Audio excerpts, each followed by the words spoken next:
안녕하세요. 한양대학교 피부과의 고주영 교수입니다. 한양대학교 피부과 주미숙입니다.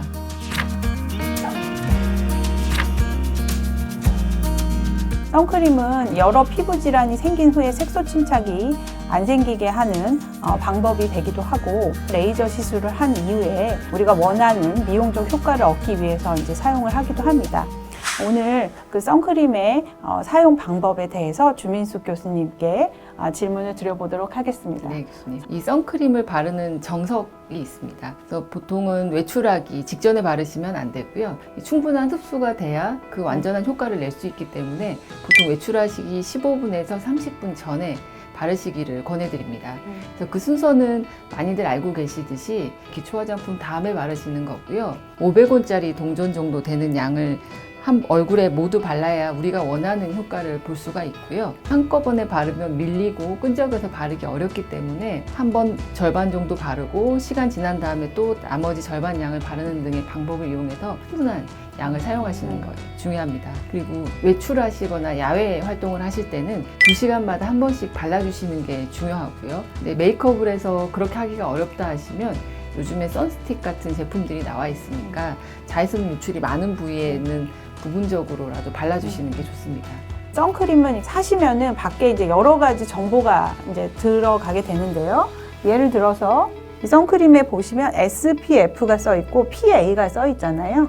이런 부분에 대해서 이게 어떤 것을 의미하는지 알려주십시오. 네. SPF 같은 경우는 자외선 B를 차단하는 능력치를 얘기하는 거고요. PA 같은 경우는 자외선 A를 차단하는 능력을 이야기합니다. SPF 30인 선크림의 경우에는 자외선 B의 96%, 97% 정도를 차단할 수 있다고 되어 있고요. SPF 15인 경우에는 약 93% 정도를 차단할 수 있다고 되어 있습니다. 주의하실 점은 2g이라는 양을 얼굴에 도포하셨을 때의 효과이기 때문에 양을 항상 염두하시는 게 중요할 것 같습니다. 자외선 차단제 수치가 높다고 해서 오래 가는 건 아닌 거죠? 네, 오래 가는 건 아닙니다. 그래서 일반적으로는 보통 SPF 15를 이제 사용을 하면 된다고 보통은 권하고 있고, 야외 활동이 많은 경우라면 SPF 30에서 50 사이 이 정도를 바르면 되겠죠? 네, 맞습니다. 네. 얼굴만 바르면 안 되잖아요. 그리고 여름에는 이제 반바지 같은 거 입으시면 그런 부위에도 다 바르려면 상당히 많이 필요하겠는데요. 네, 자외선 차단제가 생각보다는 사용량이 많습니다. 그리고 중요한 포인트 얘기해 주셨는데요. 제 환자분들이 보통 얼굴만 신경 쓰시는데 얼굴 중에서 입술도 사실 자외선 차단을 잘하는 거 중요하시고, 귀도 중요하고요. 그 노화, 목도 굉장히 민감한 부위거든요. 그래서 목도 꼼꼼히 발라주시는 것도 중요합니다. 교수님, 요즘에는 자외선뿐만 아니고 가시광선도 굉장히 저희 피부과들 사이에서는 관심도가 높잖아요, 교수님.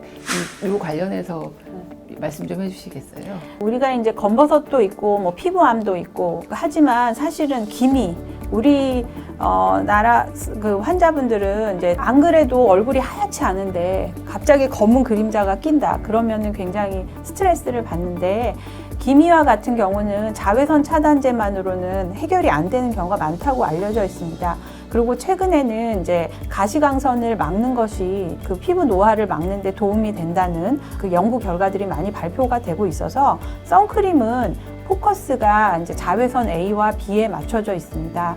그래서 그 파운데이션과 같은 약간 노란빛을 띠는 그런 크림 제제를 바르시는 것이 가시광선도 막을 수 있기 때문에 화장을 하는 것도 권해드립니다. 요새는 이제 선크림에 약간 색소가 이제 들어있는 선크림들 많이 있거든요. 그런 것을 선크림을 먼저 바르신 다음에 덧바를 때 사용을 하시면 가시광선 차단에도 조금 더 신경을 쓰시는 것이 필요하겠습니다. 네, 굉장히 중요한 팁을 주신 것 같아요, 교수님. 색깔이 있는 선크림을 활용하는 것도 좋다는 거 잘 활용하시면 좋을 것 같습니다. 예, 교수님, 이번에는 뭐 피부과의 꽃이라고 할 수도 있죠. 그 피부과 레이저 시술에 대해서 한번 이야기 나눠보겠습니다. 이 레이저 시술은 그 종류도 굉장히 다양하잖아요. 이러한 레이저 종류에 대해서 간단하게 설명 부탁드리겠습니다.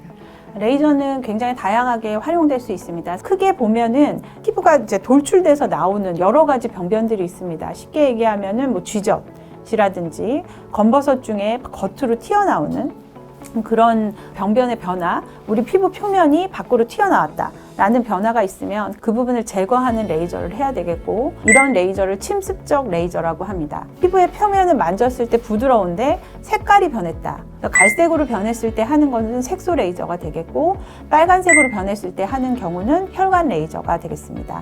이제 이런 경우는 대부분의 경우에 아주 세게 레이저를 하지 않았다면 물을 이제 대셔도 되고요. 그리고 세 번째로 생각할 수 있는 게 여러 가지 질환 또는 노화로 인해서 피부가 처지는 경우입니다.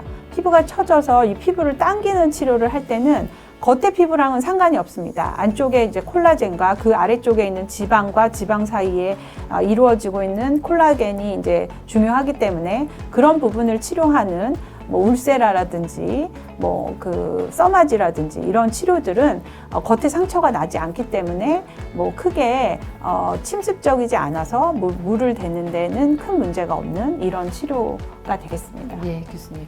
그럼 말씀해 주신 것 중에 침습적인 레이저 있잖아요. 교수님, 이런 경우가 사실 환자분들이 피부 관리하기가 가장 까다로우실 것 같은데요. 네. 이러한 레이저 시술을 받고 나신 후에 관리하시는 팁에 대해서 한번 말씀 부탁드립니다. 내가 레이저를 했을 때 상처가 잘 아무는 사람이냐 이런 것을 이제 의사와 상의를 해야 되는데요. 나는 상처가 항상 나면은 되게 오래 간다.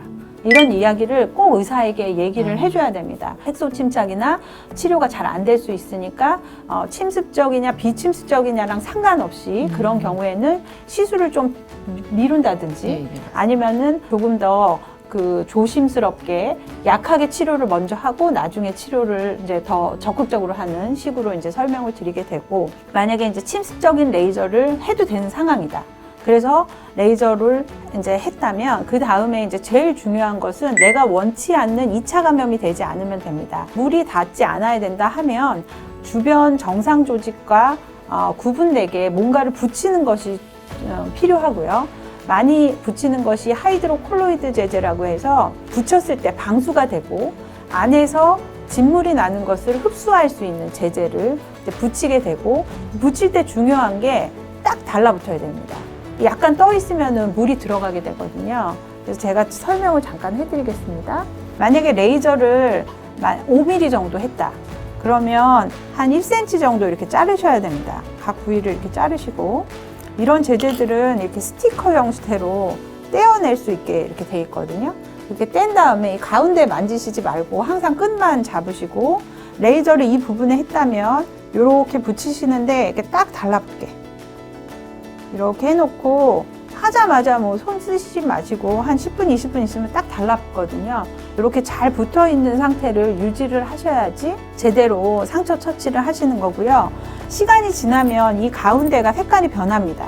색깔이 변하는 경우는 대부분 안에 있는 뭔가 지저분한 물질들이 나오거나 아니면 우리 세포 안에서 밖으로 유출되는 그런 혈장이라든지 이런 부분이 이제 흡수가 되는 건데요. 이 안에 있는 색깔이 50% 이상 변하면 이제 접착력이 떨어집니다. 그래서 그때는 떼시고 새 거로 붙이셔야 되니까. 근데 얼굴 전체를 했다. 여드름 흉터 같은 경우는 얼굴 전체를 하거든요. 얼굴 전체 했을 때는 붙이지 못합니다. 그런 경우는 그냥 생리식염수 있거든요. 약국에 가면 생리식염수를 깨끗하게 삶은 수건에 충분히 묻히셔서 위에다가 덮어놓는 팩하듯이 덮어놓는 식으로 한 10분 정도 하시면 충분히 세척 효과가 있기 때문에 그런 식으로 이제 관리를 하시면 좋겠습니다. 그러면 레이저 시술 이후에 이제 상처 관리는 보통 1주일에서 2주일 정도 하면 되잖아요. 네. 그렇게 하고 나면 또 주의할 사항은 없는지요? 예, 교수님. 굉장히 중요한 질문이신데요. 그 레이저를 받고 1주에서 2주간 상처 관리하는 것만큼이나 중요한 게 자외선 차단을 어떻게 하느냐도 굉장히 중요한 것 같습니다. 날이 흐리거나 밝거나 모두 자외선이 있기 때문에 항상 외출할 때는 선크림을 발라주셔야 되고요. 실내에 계실 때도 선크림을 발라주시는 게 좋습니다. 자외선뿐만 아니라 가시광선도 안 좋기 때문이죠.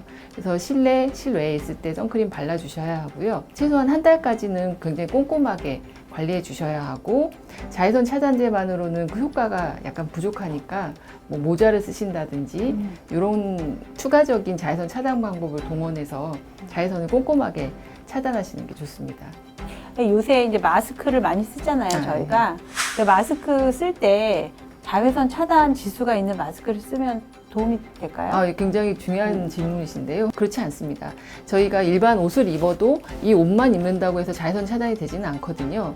그래서 말씀하신 것처럼 자외선 차단 효과를 누리고 싶다면 자외선 차단 효과가 있다고 인증이 된 마스크를 사용하시는 게 굉장히 중요한 지적이신 것 같습니다. 레이저 시술 후에 어떤 다양한 처치들을 해야 되는지 잘 설명해 주셔서 감사합니다. 영상을 통해서 많은 분들께서 도움이 되셨으면 좋겠습니다. 감사합니다.